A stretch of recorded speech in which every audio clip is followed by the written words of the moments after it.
like completely utter trash. So Zarina, what's interesting is some viewers may accuse you of being a closet Muslim. So just for the clarity of the viewers, are you a Muslim? What faith are you a part of? Because they might say because Tate is a Muslim, you're a Muslim, therefore you're defending him. I'm not religious and do not wish to comment on religion in this video.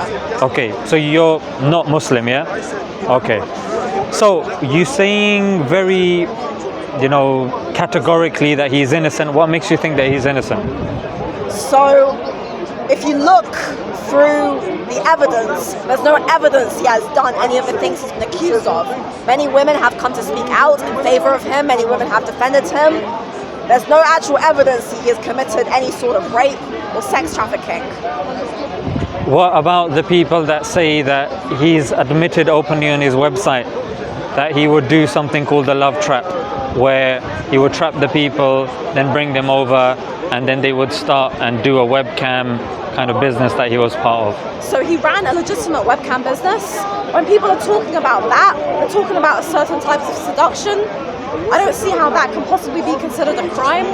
I've also heard him say that he doesn't really know anything about this. He's a man who uses a lot of satire and a lot of humor in his content, and I really think that the way he speaks and the way he uses a lot of satire has actually been used against him, and it seems more that like his jokes, his sense of humor and such are effectively what is being used against him and taken out of context, rather than listen to what he actually says. If you speak on, say, Tucker Carlson, on the countless interviews he's done over the past year, Tay has come across as very, very sincere, genuine, intelligent, honest, forthright.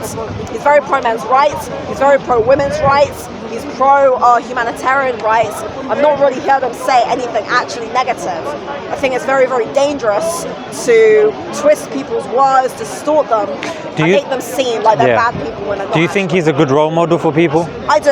I think he's a man who's extremely driven, extremely hardworking. He was a 4-time kickboxing champion. He's currently going to efforts to create things to help and inspire young men who wish to better themselves and increase their financial prowess against the system. And I think this is something which should be commended. I think that Mr. Tate really, really deserves a lot of credit for what he's done, and I'm really, really quite sad about what's been done to him. Do you think him accepting Islam has anything to do with him being imprisoned or him being demonized further? I think everyone has a right to follow their own spiritual path, and if Mr. Tate believes that Islam is a path which he wishes to follow, then that is his choice. That's not something I really wish to comment too much on. But from your kind of view and your opinion, do you think that could have maybe contributed to the powers that be to further focus on him? Because with certain people in the past, when they've adopted certain religious theologies, they have become a bigger mark. Would you say that's the case, or would you say there's no real connection? I wouldn't say there's really a connection with that. Okay. Would you say that with regards to his influence, a lot of people have been accepting Islam as a result as well? I'm not really sure on that.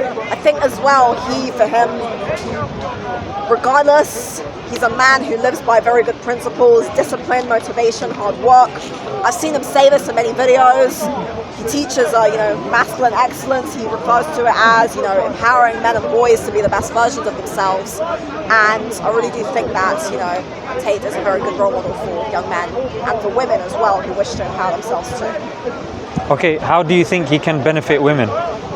Or is benefiting women? What he talks about is how men should be the best versions of themselves, because when a man is in his natural role as being a protector, as being a provider, he's able to provide women with a better future. And as an anti-feminist woman, as a woman who's been speaking here for months about the problems of feminism, how feminism is really harming women, how it's really making women very angry, very bitter, very anti-men, I think that his message is a very good one as well. And I think that we have many things in common regarding our stances on being against feminism, being against the way in which feminism is really sucking a lot of the femininity out of women. And from what I've seen, all he seems to say is how men and women are supposed to work together, women are supposed to be treated well and provided for and cared for. From what I've seen, he says very good things about women. People say he says bad things about women. This all just comes to me as being very satirical and very humorous and very much taken out of context.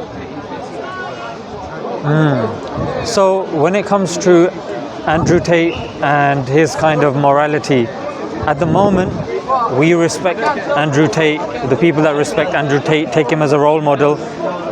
He has taken on board a theology because he's a top G. He's got cars, he's got money, he's got women, he's got all of these things.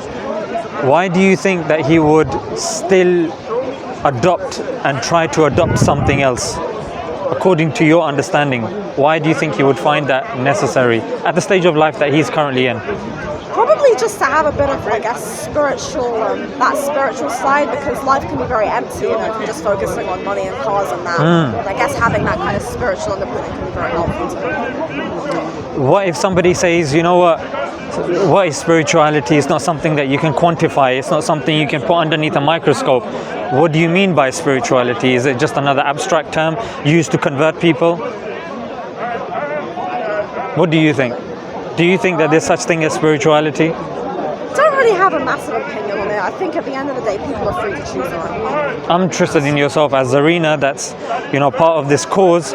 I'm interested in yourself. I think a lot of the viewers would be interested in yourself, your journey, and how you've come to. Because being an anti-feminist is a very interesting position, and I think if you kind of delve a bit deeper into that, I think it'll be interesting. You might be able to kind of get through to quite a few people as to why their current trajectory is not the best trajectory to be on. For example, your anti-feminist trajectory. Some people would call you a misogynist, as they do with Andrew Tate. How do you say that the two don't necessarily follow? So being anti-feminism is not anti-women. Being anti-feminism means rejecting an ideology that turns male and female relationships into a war zone. Because the biggest problem with feminism, I come here, I hold a sign saying feminism is trash. The way I see it, feminism is really harming the kind of positive natural qualities that a man and woman are supposed to share.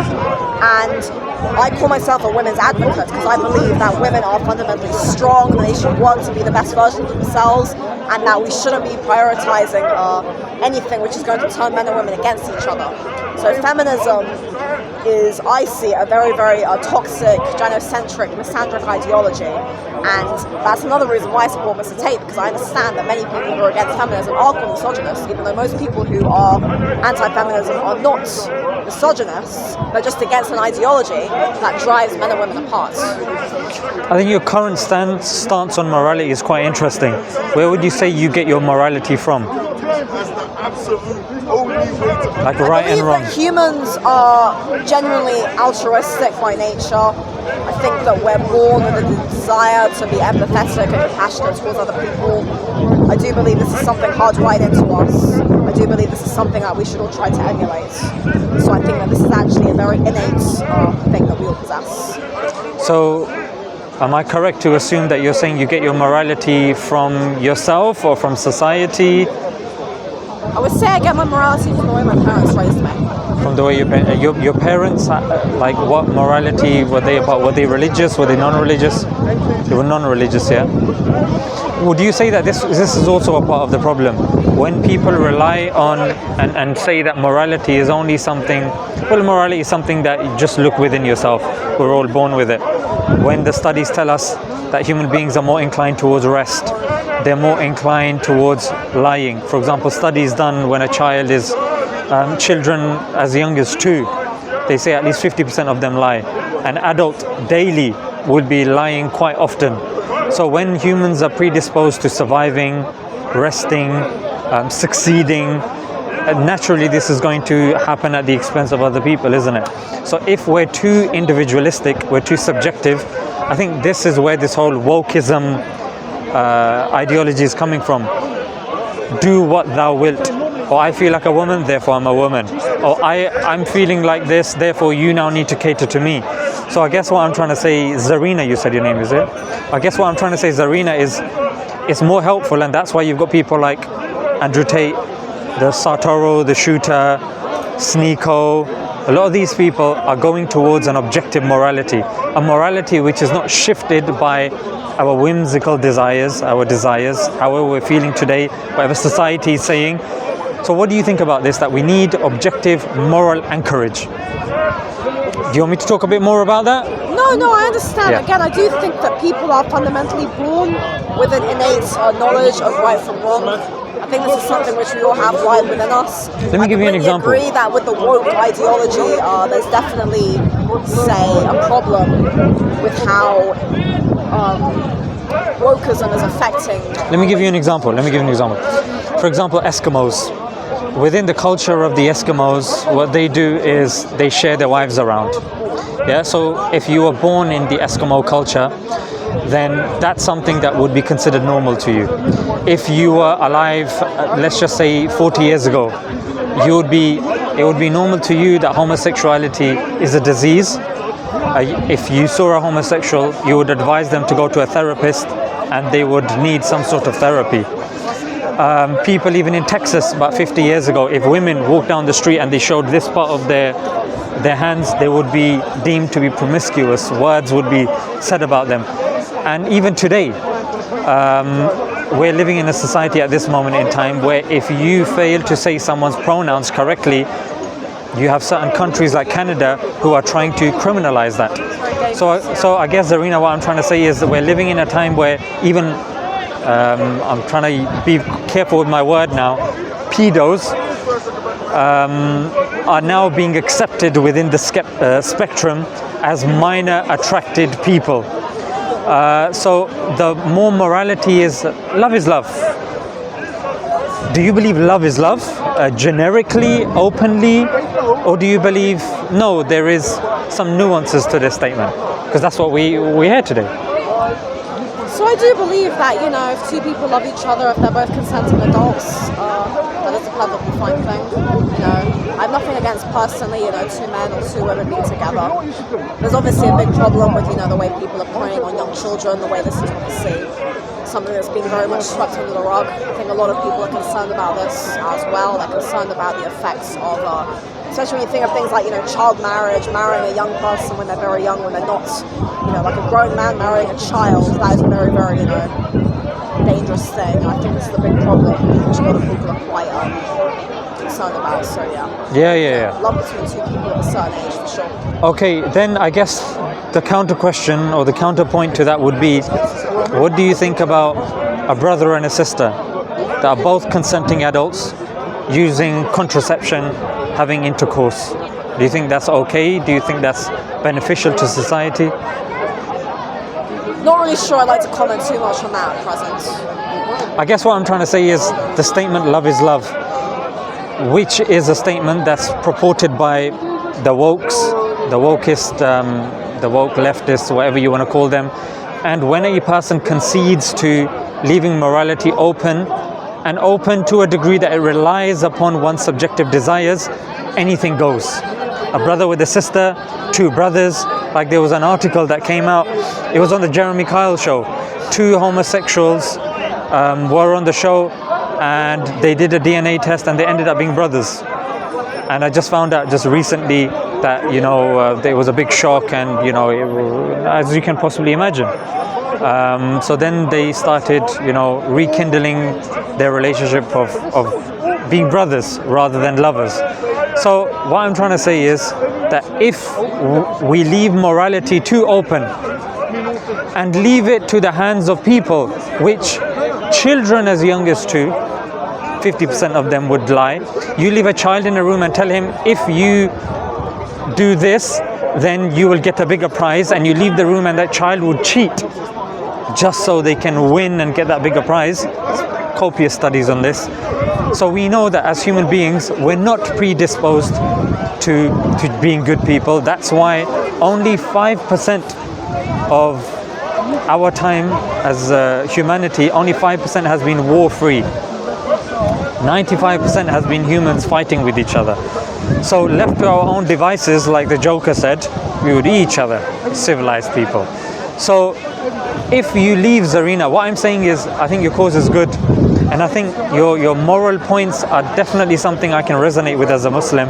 And Andrew Tate could as well. And that's why Islam really appealed to him, as Nico and Sartero, the shooter, and a lot of his close people. Even Tristan Tate speaks very positively about Islam as well. What I'm trying to say is that Islam is very close with your world view. And the thing is, just one aspect, which is leaving morality open. When you do that, I say that that will leave the door open to a lot of vices coming. Pedophilia will become okay. Bestiality will be considered okay.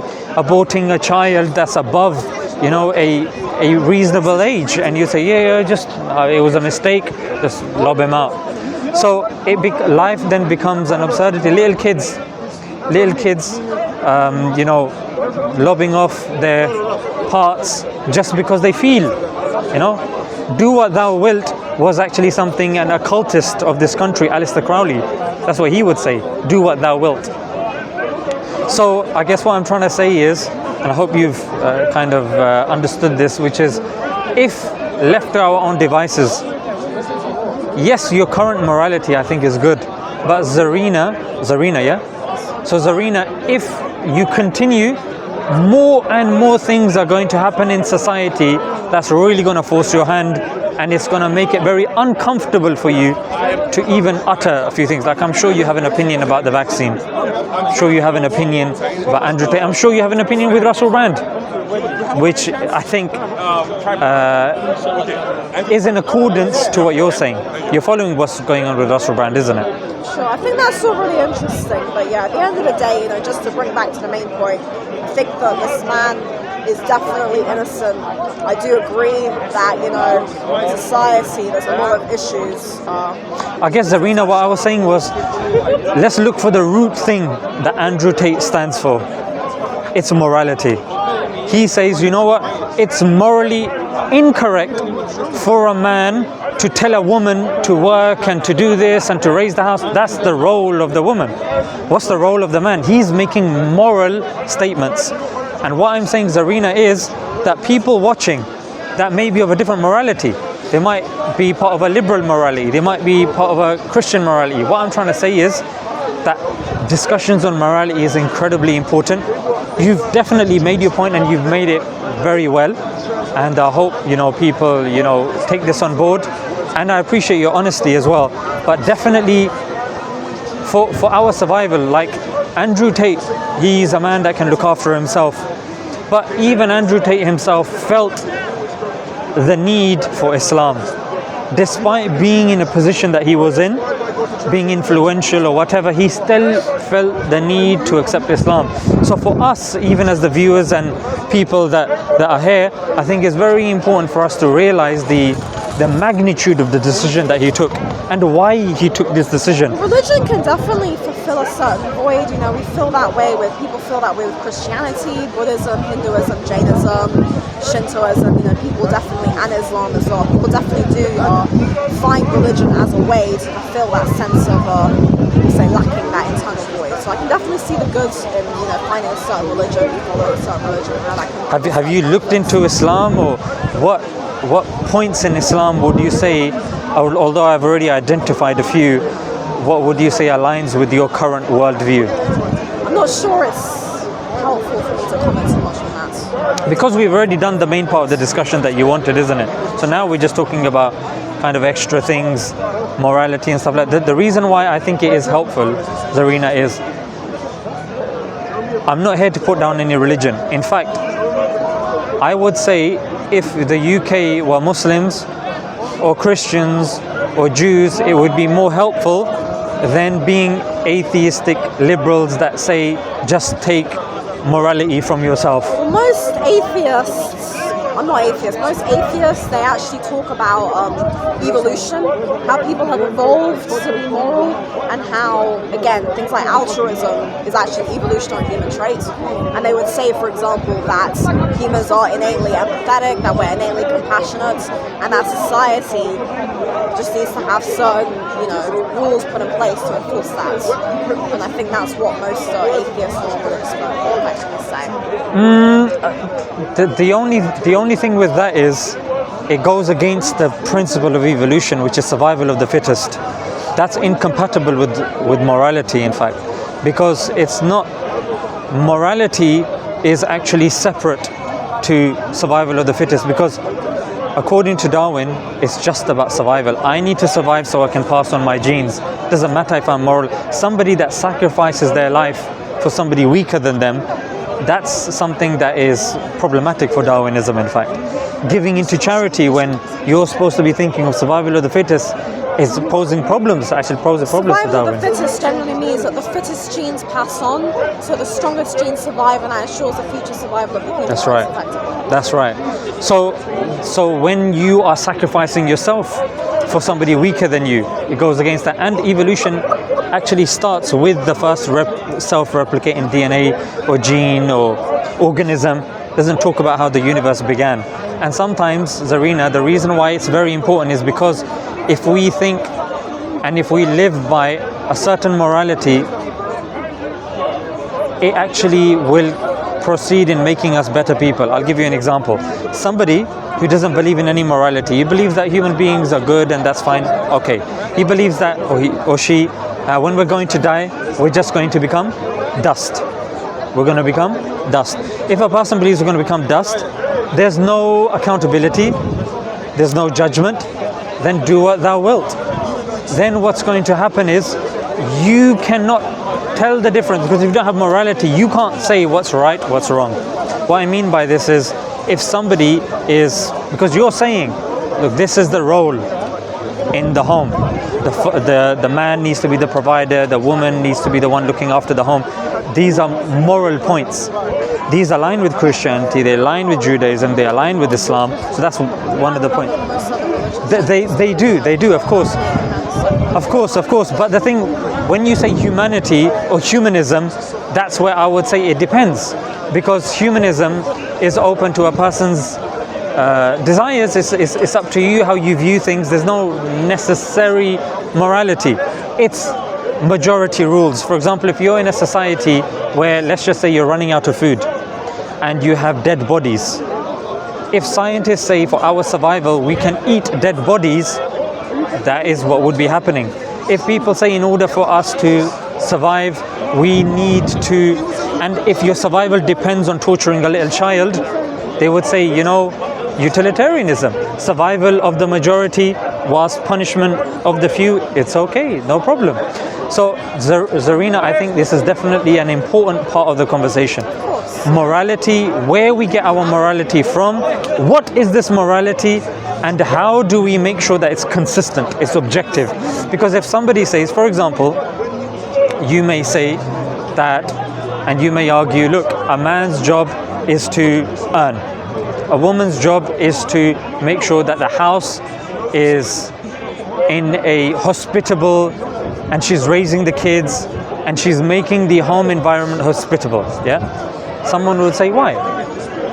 Now, how would you argue that without using morality?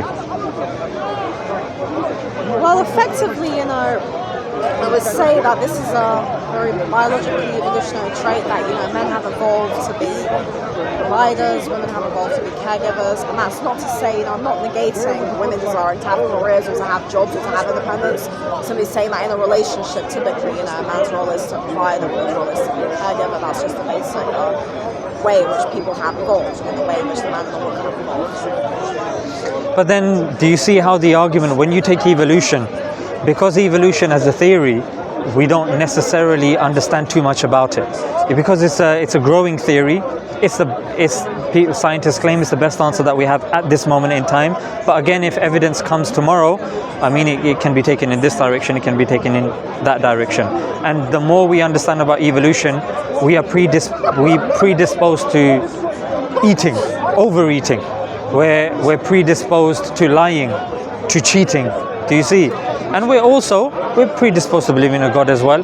But just like when a man sees a woman, he's attracted towards her. But then Darwinian evolution or evolution says mating, isn't it? You want to mate with her. However, our morality tells us this is not the right time.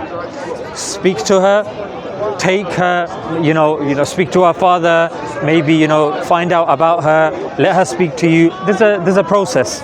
So that's against evolution. Do you see? So if you argue in terms of evolution, then things become very mechanistic, things become very individualistic, survival based. But the way society can truly function is to become sometimes not selfish. What's the opposite of selfish? Selfless. Yeah, being selfless. That's actually anti-evolution. Being selfless. So that's where morality comes in. And that's why even Einstein said, science can't explain morality. And morality is something that we need as an anchorage. I would say your argument would become stronger if you came from an objective, moral kind of anchorage. And Islam, I think, would definitely provide that, in the sense that, number one, the roles that women have, the roles that men have, believing in a creator, still, going about one's life, but not worrying about cameras, not worrying if someone's watching, doing stuff solely for the pleasure of God. And stuff like that, even giving you strength in prison. Do you think that can be provided from other religions as well? Religion in general. Yeah. What I'm saying is religion in general, but of course when it comes to Islam, I would argue, and you can retort, and I would be glad to kind of respond. I would argue that Islam, in terms of its consistency, coherency, and the evidence that it provides, it's the most robust. In terms of, say, manuscript evidence, empirical evidence, rationality, philosophy, cosmology, in terms of even the preservation of its text. Christianity doesn't claim that, Judaism doesn't claim that, Vedas don't claim that. They don't claim to have manuscript evidence of their text dating to the time of revelation. So what I say is that out of the answers, or out of the options, Islam is the most relevant, and that's why even in the anti-woke war that we're seeing, Islam is at the forefront. Not Christianity, not Judaism. Why? Because people can interpret it. That's why I pinpointed to objective morality, and objective morality that you can pin down. If I say something to you that the Prophet said it, you can, Zarina, you can ask me, who did he hear it from? So if I said that the Prophet said this, you say, where did you get that from? I can tell you who said it. I can tell you who he heard it from, who he heard it from, and who he heard it from. I can tell you the chain of narration. I can tell you every single person in the chain, their name, their family, their tribe. So we have a more robust way of preserving knowledge, of presenting knowledge, and the accuracy of knowledge. For example, Hinduism is the world's oldest religion, and they have literally texts dating back to literally thousands and thousands and thousands of years, way before the Abrahamic religions were created. They have no manuscript, the Vedas. They have the Vedas. Yeah, the Vedas, the Vedas as books, there is not a single manuscript that dates to the time of preservation. No Hindus ever claimed that, and I speak to many Hindus, and I've read their texts. They never claimed that. The Christians never claimed that. The Jews never claimed that. And as per Hinduism being, the Quran based on the Old Testament? You're asking very good questions now. Let's take one at a time, yeah? So you said Hinduism is the oldest religion. As Muslims, we argue that Islam did not start at the time of the Prophet Muhammad, peace be upon him. Islam started at the time of the first man, Adam. We don't believe it started at the time of Muhammad. We believe the last revelation came at the time of Muhammad. Do you see? It didn't start at that time. So we believe it predates even Hinduism. And the second thing, that was a good question. What did you say? The Bible or the Quran, a lot Yes. of it's based off the Old Testament. Yeah. So bear in mind, as Muslims, we believe approximately, give and take, there are 124,000 prophets that have come. Yeah, 124,000 in different civilizations. They were given different books. We believe Moses was a prophet. He was given the Torah, the Old Testament as is known today, but obviously it's changed.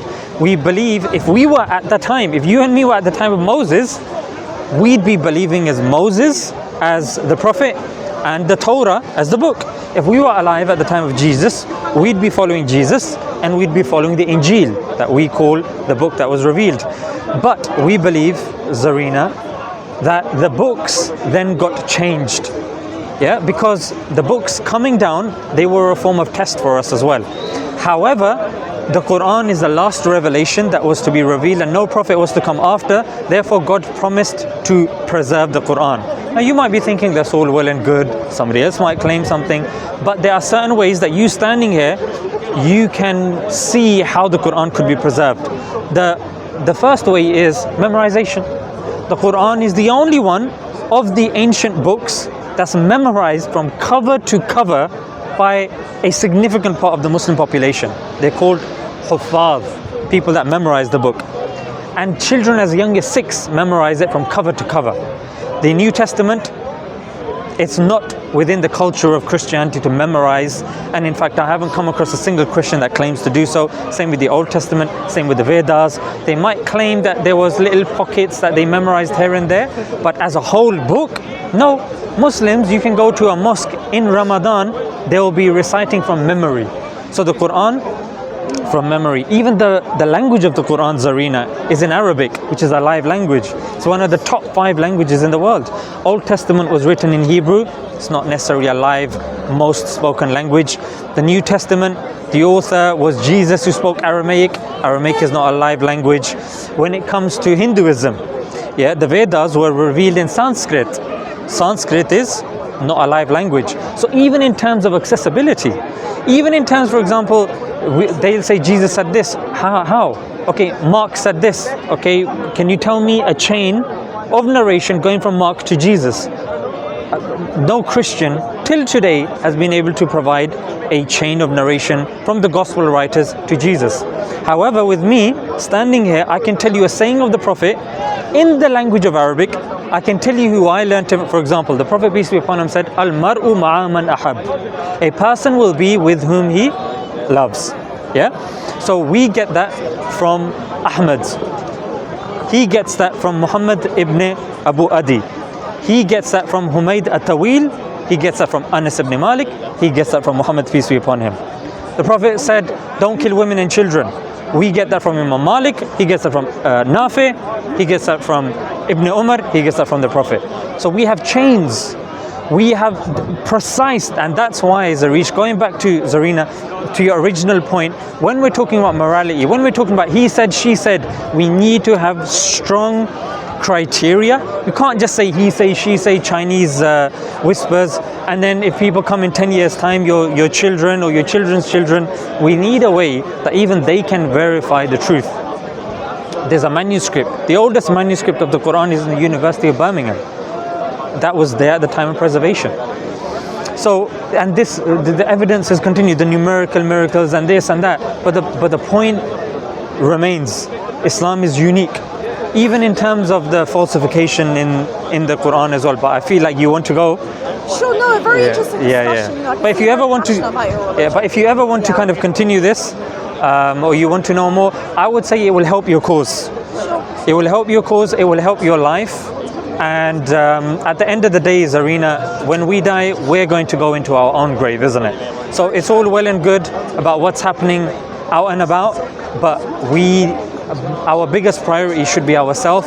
And how do we judge what's right and wrong? Morality, where do we get morality from? There has to be a creator. When we look around us, it didn't just come by chance or by nothing, or it doesn't make sense. When we see a bag that doesn't belong to somebody, you wouldn't say that existed, came about over hundreds of years. No, you would immediately say it has an owner.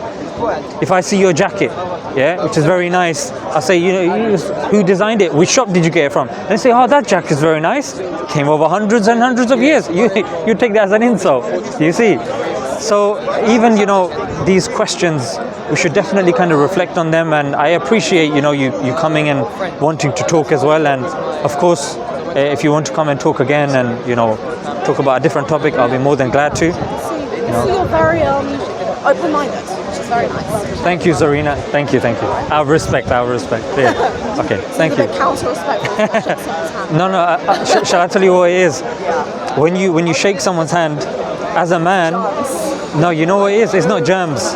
Like when the first time I shook my wife's hand, I'm telling you, I had goosebumps, because physical touch, I think, especially when it comes to cross-gender, it should be with somebody that will respect you, somebody that will be to some degree committed to you. I think most people just see handshaking as a sign. No, this is within Western civilization. If you were to go to, for example, Japan, they don't do that. In India, they don't do that. This is actually the Western system. And, if a Western person wants to do it, but if a Western person says, no, this is the correct way, this is the right way, I would argue, not necessarily, because... The correct way for that culture. Yeah. So for us, we say that, you know what, we give respect to you by not touching you. If I want to touch you in any way, then I need to commit to you. And that's through marriage. Yeah, I'm not going to just randomly, you know, if you would go to France, they would say, exactly. What do you think about that? Thank you very much anyway. Yeah. Yes, as said, agitated, listen, I really hope this video doesn't get shadow banned. I really Thank you. appreciate your time. Thank you. Inshallah, sir. Thank you, sir. Inshallah. Inshallah. Say that again?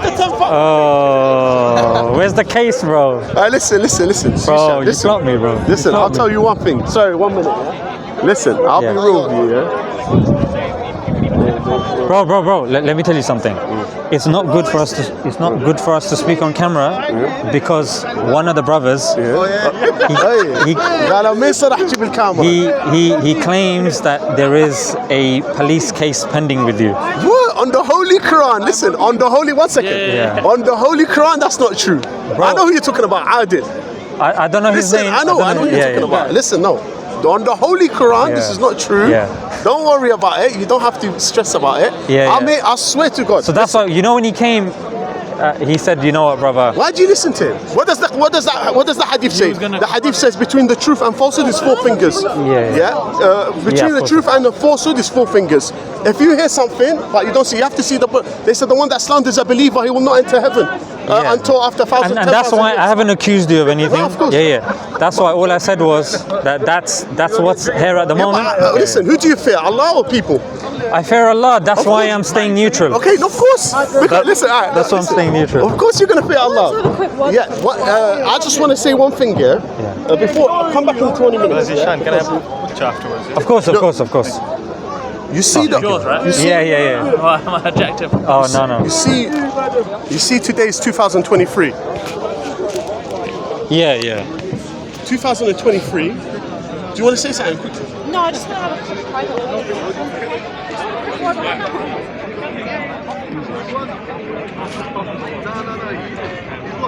Where's your hijab?